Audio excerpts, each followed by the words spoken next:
time to buy Nike stock instead of the red hot Lululemon. And we're diving into this because Lululemon is set to report its quarterly results this Wednesday, December 11th, and Nike is set to report its quarterly financials on Thursday, December 19th, so next Thursday. And before we get into everything, I want to say, remember, if you have any questions or episode suggestions, please feel free to shoot us an email over at podcast@zacks.com. Also, make sure to subscribe and leave a review wherever you listen to your podcasts. And make sure to check out our new Zacks.com/promo page for a look into some of our services, portfolios, and more. So before we start diving into Lululemon and Nike, I wanted to just do a quick little market update to give people a sense of what's going to be hanging over both of these stocks before they report. So all three major U.S. indexes surged last Friday on the back of strong U.S. jobs data. And this showed that U.S. employers added 266,000 jobs in November, which crushed economists' expectations of about 187,000 jobs. And meanwhile, overall unemployment fell to 3.5%, which matched, once again, its 50-year lows. Then on Monday, we had stocks slip slightly through morning trading. And as you might guess, this came on the back of some U.S.-China trade uncertainty, and this is coming before a new round of tariffs are set to go into effect on Sunday, December 15th, so this up next Sunday, on more imports from China. This means this week will be hugely important in those trade negotiations as they try to reach the so-called Phase 1 trade deal. And clearly, Wall Street and investors are hoping that President Trump in the U.S. will either hold off on these tariff hikes or at least roll back existing ones as they try to reach some type of agreement with China. But there's no point in speculating because this has been going on for a very long time at this point, and we're not going to really know what happens until it's actually stamped with a real seal of approval from both sides. So that's going to be hanging over the market for this week and until 2020 or until there's some type of agreement reached. So we're not going to talk anymore about that. We're going to jump right into what's going on with Lululemon that trades under the ticker LULU, which makes sense. And their shares are up over 100% in the last 12 months. It's historically traded pretty heavily around earnings. So it's a stock that you can either see a big win or mostly big wins for the stock that's been up so big recently, and it's sitting right at its new highs. So last quarter, right after it reported, its shares climbed 12% after it topped our estimates, and then they climbed 16% following their Q4 2018 release. So that's just 2 out of the last 3 quarters. They were up pretty big. So it's a stock that if you're interested in trying to make a little bet on what Wall Street's going to react to when they report on Wednesday, it's certainly one that you could see a big boost if you're on the right side of that. So with this in mind, let's dive into what's going on with Lululemon at the moment and kind of a bigger look at the company in general. So Lululemon really came of age during this e-commerce shopping era, and it operates mostly a direct-to-consumer business, and the Vancouver-based company kind of jump-started this athleisure market and changed the relative face of what is seen as casual fashion over the last decade. Their success has really forced everyone from The Gap to Victoria's Secret to Target to all roll out their own athleisure brands and styles. And Lululemon's ability to expand its reach in the digital age has been vital, and it's really achieved huge success also through its own standalone brick-and-mortar expansion, and this is happening all while Nordstrom's and Macy's and other department stores slowly fade. So just for a frame of reference for how big the company's brick-and-mortar presence is, they closed the second quarter with 460 stores around the world. That's up from 415 in the year-ago period, and most of those stores are in the U.S., Canada, and Australia/New Zealand. So their big push is to try to grow more in Asia, specifically China, and then also Europe as well. So that's where they're trying to expand now. And then, along with their highly successful women's athleisure and athletic offerings, the firm has pushed way farther into outerwear as they now hope to compete more against companies like the North Face and Canada Goose and other outdoor apparel retailers. And Lululemon also is offering far more work appropriate clothing than they ever have before. They've rolled out their own self-care product line. They're quickly expanding their menswear business. So in fact, the company executives expect them to more than double the size of their menswear revenues by 2023. And then the firm projects it'll more than double its digital revenues and quadruple its international sales with, as I mentioned, that larger push in Asia. And then another thing just to pay attention to if you're going to listen to the earnings call, they've started testing out a loyalty program recently. So pay attention to any updates for that. And they also rolled out and opened their first ever what they call experiential store over the summer, and that was in Chicago. I've actually been to it, and it's if it does well, they see that kind of being, they'll open some bigger flagship kind of stores, maybe in bigger markets throughout the country. So that store features a yoga studio and a restaurant and is 2 floors and is far larger than most of their normal brick and mortar stores. So over the last 5 years, as people might assume, with their stock being so red hot, they're up over 410%. This easily tops the apparel market's 26% climb and destroys Nike's 100% movement. And obviously, Nike and Lululemon are at very different points in their company history, so it makes sense that Lululemon stock would have more room to grow sort of at this point than Nike, which has been around for far longer.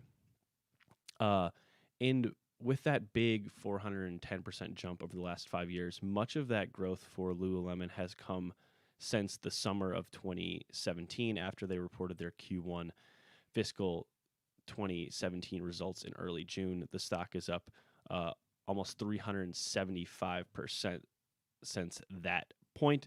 And with the only real drop off over that stretch being that Q4 2018 broader market sell-off that they were not able to defy. So that's the only little pullback they've seen in the last about 2.5 years. So the stock's been pretty impressive. And along with this growth has come a pretty stretched valuation picture. Lululemon is currently trading at about 7 times forward 12-month sales estimates, which is far above the industry's about 2 times average and above its own 5-year median of 4. And then in terms of their forward price to earnings ratio, that's also pretty high as well at about 42.3 times forward earnings, which is above its own 29 times forward earnings median over the last 5 years. And both actually mark new highs, which makes sense. And therefore, value investors probably aren't taking that hard of a look at Lululemon, and it's really more still that growth stock in this retail space, that there are companies doing well, and there's obviously a lot of companies struggling, and Lululemon has been kind of the standout stock in this retail space for the last several years. So now we're going to take a look at what to expect. So last quarter we had Lululemon's sales were up 22%, with comparable sales up 17%. Their e-commerce revenue was up 31%, and in-store sales were up 11%. So e-commerce, that's the theme, and it's going to be a theme for really the rest of the retail life, because that's where all of these companies are at least trending in that direction. Now, who knows, there could be a sea change and they go back more towards a brick and mortar space in a decade from now or something, but I highly doubt that. E-commerce is going to be a big thing. And we should also note that their men's sales were up 35% and their international revenue was up 34%. So once again, any interested investors should really pay attention to both of those figures, because if you see a slowdown in those businesses, the stock price could reflect that. So looking ahead, we're calling for Q3 revenues to climb about 20%, and this is based on our current Zacks estimates. So this would mark a bit of a slowdown compared to Q2 and Q1, and in fact, it would our estimate would mark the slowest top-line expansion for Lululemon in the last 6 quarters, where they had grown by about 22 to 25% of the last 6 quarters. So then for the full year, fiscal 2019, we're calling for about 18% top line growth and then another 15% growth in 2020, which would see the company pull in about $4.5 billion in revenue. So this would mark the continuation of pretty strong sales, but obviously it would fall a little bit from 2018's impressive 24% top line growth. But it would also come in well above where they were in 2017, 2016, and match 2015's growth. So a little bit of a slowdown compared to what they did in 2018, but nothing that's dramatically different than what they have done recently, and it would compare very well to 2017, 2016, and 2015. And then on the bottom line, we're expecting Lululemon's adjusted earnings to climb about 24%, which would also mark a little bit of a slower growth than last quarter. And then for the full year, we're calling for about another 24% full year growth and then 18% growth in 2020. So along with that top line growth, we're calling for some solid growth on the bottom line as well as they expand their menswear and digital businesses and their markets as they try to grow more in Asia. So right now, Lululemon is currently a Zacks rank number 2 buy, and it's seen some positive earnings estimate revision activity in the last 7 days heading into its report. And it also currently holds A grades for growth and momentum in our style score system and rests in the top 35% of our more than 250 Zacks industries. So as we mentioned, anyone who's interested in Lululemon should definitely pay close attention to their e-commerce growth, their international growth, and their menswear growth, as those businesses are likely to drive the stock forward or see a little bit of a pullback.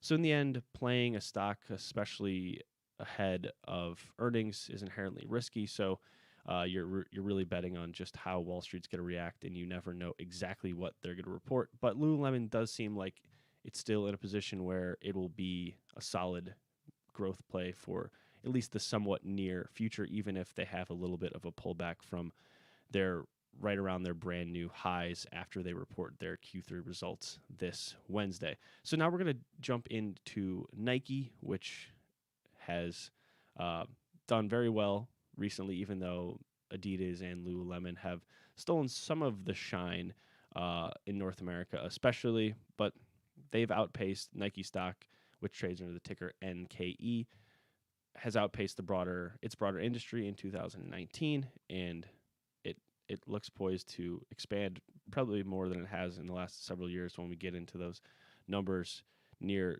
the end of the episode. So Nike doesn't need much of an introduction. Most people around the world know what Nike does, but we're going to dive into why, at least in my opinion, and not just my opinion, but why it looks like it'll remain as the biggest sportswear retailer in the world, even with challenges from Adidas and Lululemon and some other places. So first and foremost, and sometimes this can get discounted, Nike has remained at the forefront of the biggest sports on the planet, from the NFL in the United States to international soccer and basketball and even the Olympics. And this might not seem to matter to some people, but it is part of the reason why people are still willing to pay $150 for running shoes, because if the top athletes in the world don't trust a company, why would the average person pay so much money for shoes when there's lots of other options out there? So Nike has remained that at the peak of international sports all around the world. So they're going to continue to do that, even though more and more of this sportswear is not actually used for working out. It's become more of casual wear, that streetwear that's also where Nike has thrived, and they've become more entrenched than ever as a part of fashion and culture, and they really helped create and tap into the mainstream adoption of streetwear and athleisure that Lululemon has also been a part of as well. And along with Lululemon, Nike hasn't forsaken its brick and mortar business whatsoever. Instead, it's remodeled and modernized its stores, and they try to remain a big presence in key cultural and fashion hubs from Tokyo to Shanghai to New York and Paris. So that's really where they see their presence needing to be at the top of its game, and then whatever's happening in those cities, they kind of see it trickling down to everywhere else, and that's kind of been their growth model for the last several years and will be going forward as well. And obviously, like everyone else, from Target to Walmart, Nike has spent the last several years bolstering its digital and e-commerce push. So the company has rolled out multiple apps geared towards everyone from the hardcore sneaker lovers to the more casual Nike shoppers. They've also expanded their presence across social media, where this is more important than ever because you can now shop directly from platforms such as Instagram. You can just click on whatever they're selling. You can just tag those items. It gives you the price. You go right there. Boom. And so this is not just in terms of presence. You can now shop directly from those sites as well. And just a quick note to give people a sense of the scope of Nike's still global dominance. They have over 96 million followers on Instagram where you can now shop directly, compared to Adidas at about 25 million. So 96 million to 25. And that's sort of just a proxy, you could say, for global reach on something that's become widely popular. And Lululemon's at just about 3 million right now. So that gives a sense of kind of that broader scope of the size of these companies. And then along with this e-commerce and digital push, Nike has tried to improve its supply chain through digital analytics. They've introduced RFID tags into products. They recently purchased over the summer Select, which is actually spelled with a C, in that they bill that company as, quote, a retail predictive analytics and demand sensing firm, and that was completed back in August, and this is all part of their larger consumer direct offensive strategy, as they put it. And overall, Nike stock is up about 31% in 2019, 8% in the last month, and it actually hit brand new highs Monday morning. And Nike stock has now outpaced Adidas over the last 2 years and is trading at about 29 times forward 12-month Zacks earnings estimates, which is above its 3-year median, but below its high point over this stretch. So the stock is outpacing Adidas once again. It's at brand new highs, and its valuation is a little bit stretched, but nothing too crazy there. And we should also note that Nike executives announced in mid-November that they raised their quarterly cash dividend by 11%. And the company's currently paying a dividend yield of about 1%, which tops Adidas at about 0.9% at the moment. And they're also in the midst of a 4-year, $15 billion share repurchase program, which was announced in 2018. So they're also returning a ton of value to shareholders through both dividends and repurchases. And now we're going to go ahead and look at what to expect from what is actually their second quarter of fiscal 2020, which is due out next Thursday. So revenues are projected to climb about 7.5%, which would top last quarter's 7% expansion. And then for the full year, we're calling for 8% growth and then another 8.6% growth in fiscal 2021. And this would top 2019's growth and actually mark larger growth than they'd seen in the last 4 years for the next 2 years. So that's a sign of good things to come for Nike, that this year and next year are actually supposed to be bigger growth on the top line than they have in the last 4 years.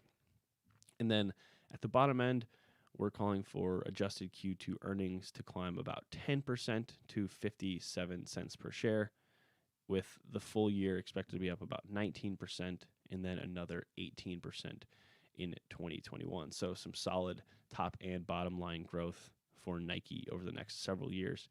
And then as we wrap this up, I just want to mention how much their digital business is going to matter for Nike. So CEO Mark Parker and other executives project that the firm's digital division will make up 30% of Nike's total business by 2023, compared to roughly 15% at the moment. And they're also so pleased with their own digital push through their apps and their own website that they've actually cut ties recently altogether with Amazon pretty much.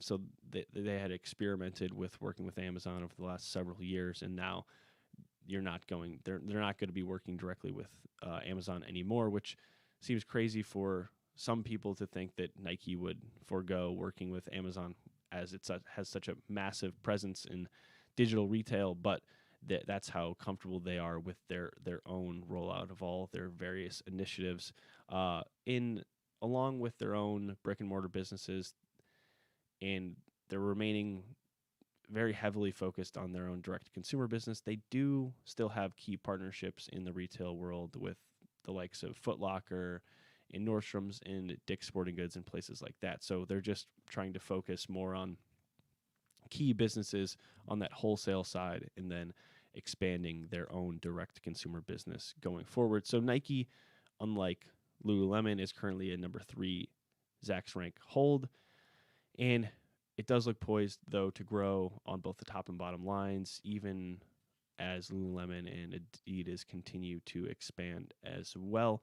So both Lululemon and Nike seem to be solid at the moment, with growth investors likely to take a longer look at Lululemon, while Nike's that more stable dividend-paying retailer that seems to be a solid long-term play, kind of no matter what happens over the next several years. So once again, Lululemon is set to report its quarterly results this upcoming Wednesday, December 11th, while Nike is set to report its results on Thursday, December 19th. In both of these sports retail powerhouses look to be in a strong position at the moment. And that does it for another episode of Full Court Finance. Until next time, I'm your host, Ben Rains. And remember, if you have any questions or episode suggestions, please feel free to shoot us an email over at podcast@zacks.com.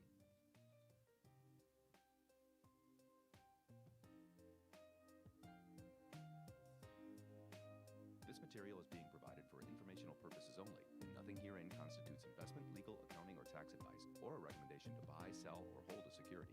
Do not act or rely upon the information and advice given in this podcast without seeking the services of competent and professional legal, tax, or accounting counsel. Publication and distribution of this podcast is not intended to create, and the information contained herein does not constitute an attorney-client relationship.